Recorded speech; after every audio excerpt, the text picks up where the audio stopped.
While recently doing a whole lot of AI research for a special project everybody keeps saying quantum computing is going to change the world. Now that sounds exciting right up until you realize the world includes encryption, cybersecurity, dispatch systems, criminal evidence, and pretty much every digital lock that we trust not to fall apart before lunch. So is quantum here today, or is this still science fair meets billion-dollar hype? And what happens to public safety when the math starts fighting back? That's coming up next on TiPS, Today in Public Safety. Welcome to TiPS, Today in Public Safety, your go-to podcast for today's breaking stories and public safety news. Here's your host, Fletch, with today's tips. Welcome to TiPS, Today in Public Safety. This is Fletch. I'm a NINA-certified ENP, and every Monday, Wednesday, and Friday, I bring you the latest, most informative, and sometimes mathematically impossible takes on emergency communications. Today, we're going to take a deep dive into quantum computing, not the fake movie version where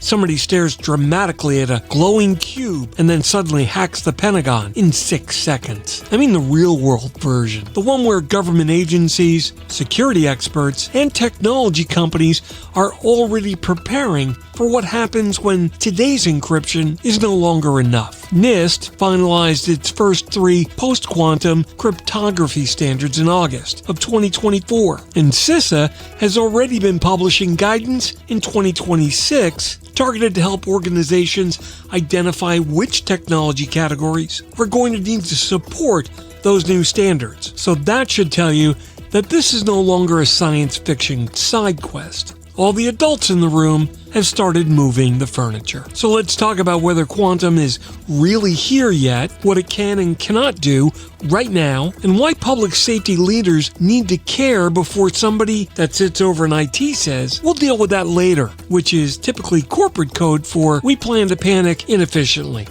What quantum is without making everybody regret hitting play.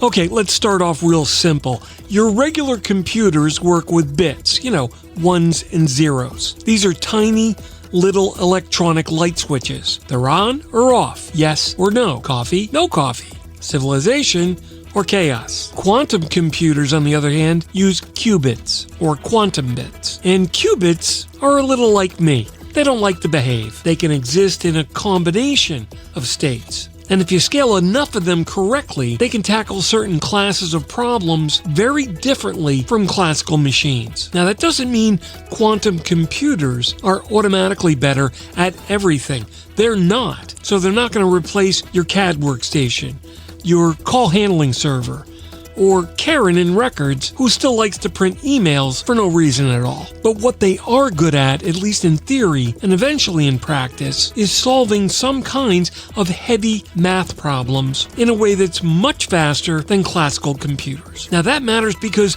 modern cybersecurity depends on math problems being really hard to solve. So if quantum can make these problems easier, then a whole lot of the digital trust infrastructure that we rely on today starts sweating. And yeah, there's been some real progress.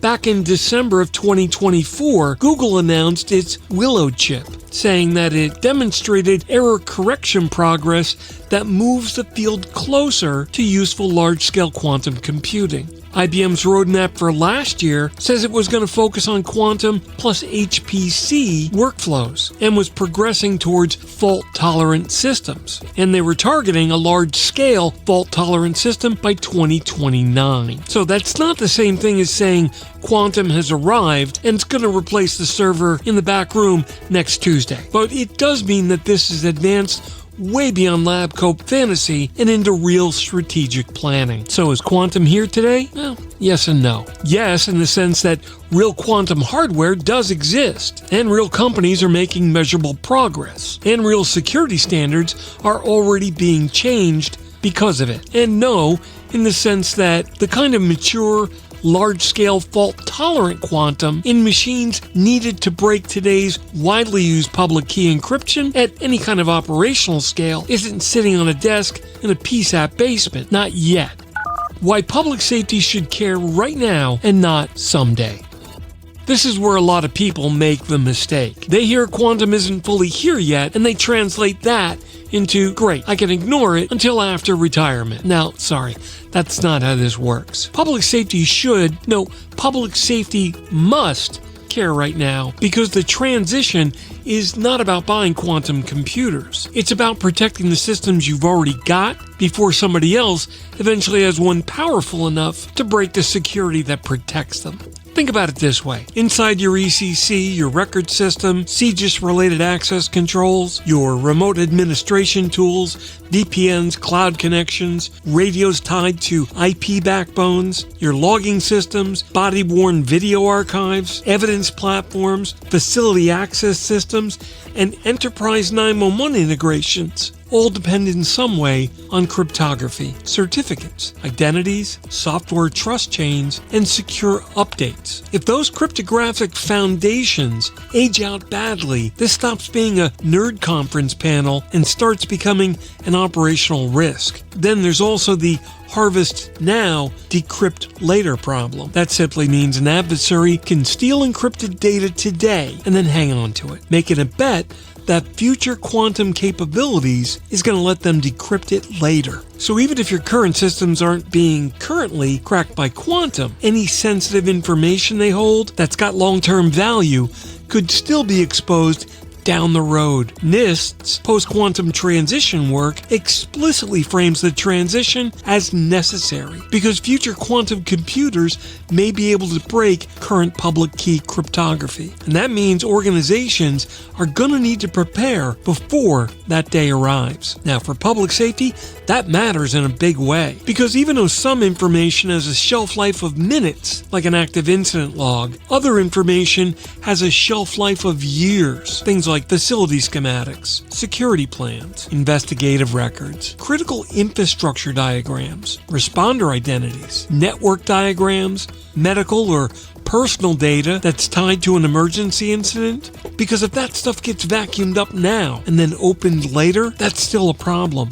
A very large, very expensive, very congressional hearing kind of problem. And let's face it, there are some agencies out there still trying to find out who's got the admin password to the paging server. So no, we probably should not wait until quantum becomes a 5-alarm fire. What the impact on public safety will actually look like.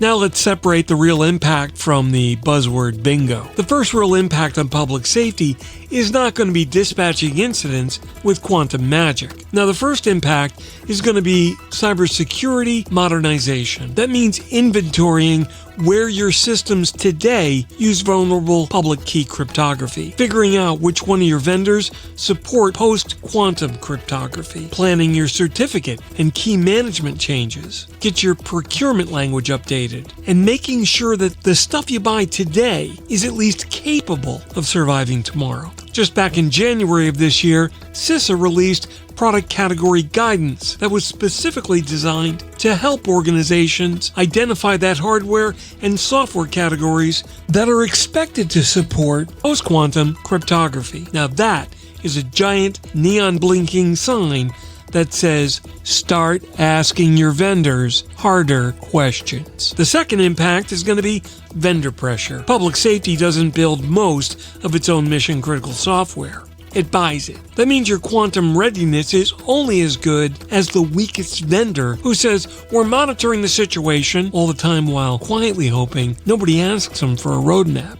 So if I were asking vendor questions right now, I'd want to know things like, are you using NIST standard post-quantum algorithms inside your future plans? And when are your products going to support migration? Which one of your components use certificates or public key exchange that may be vulnerable later? And one of my favorites, can your architecture support crypto agility, which simply means the ability to swap out algorithms without replacing the whole product? Because the crypto agility is really the name of the game. If your system is built like a concrete bunker from 1998, changing cryptography later may feel like replacing an engine while the car's doing 80 down the interstate. Now the third impact is long-range innovation, but this is the part a lot of people overhype. Quantum may eventually help with things like optimization, logistics, simulation, and perhaps certain modeling problems. Down the road, maybe it'll help with things like evacuation modeling, supply placement, traffic routing during a major incident, or complex resource optimization. But that's not the urgent public safety use case applicable today. Today's urgent use case is making sure tomorrow's quantum and its advances don't undermine the security of today's public safety systems. Heck, IBM itself frames much of the near-term value around quantum working alongside high-performance computing and not replacing everything with the Star Trek coffee maker. So yeah, the public safety impact is real, but it is much less dispatching by qubit and much more stop leaving your digital front door protected by math with an expiration date. Reality check.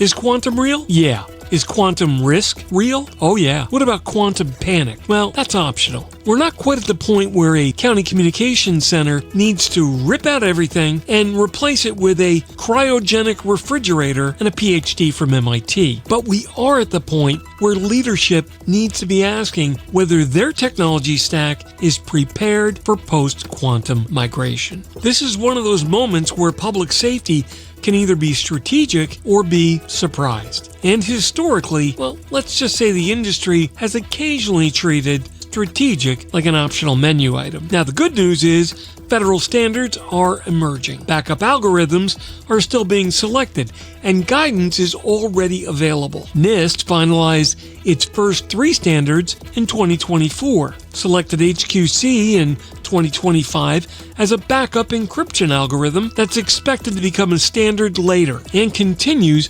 building out the transition path. That means the direction of travel is much clearer now than it was just a couple of years ago. So the answer is not fear. The answer is preparation. The bottom line.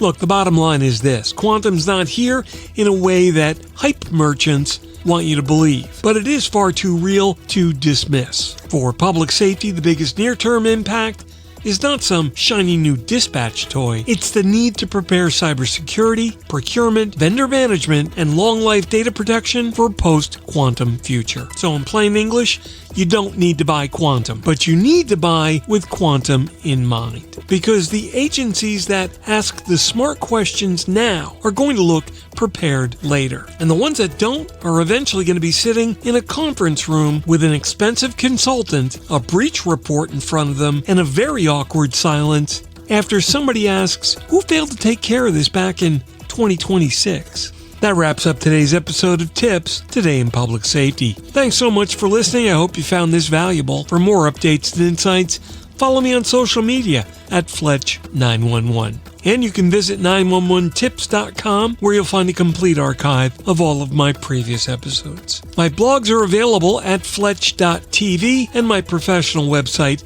is at Fletch911.com. Stay safe. Thanks so much for listening. And if you're in public safety, thanks for what you do every single day. We'll catch you next time. Take care. You've been listening to TiPS, Today in Public Safety, your go-to podcast for today's breaking stories and public safety news. Hosted by Fletch and available every Monday, Wednesday, and Friday. Catch past episodes on 911tips.com. Be sure to like and subscribe, and remember to join us each week for the latest on NG 911. I am Spider Harrison, the official 911 voiceover dude. Catch me on Sirius XM on various channels, including 90s on 9, the 10th spot, and on the Weekend Countdown on Hits 1. Or don't regret it for the rest of your life. Either way, I'm good.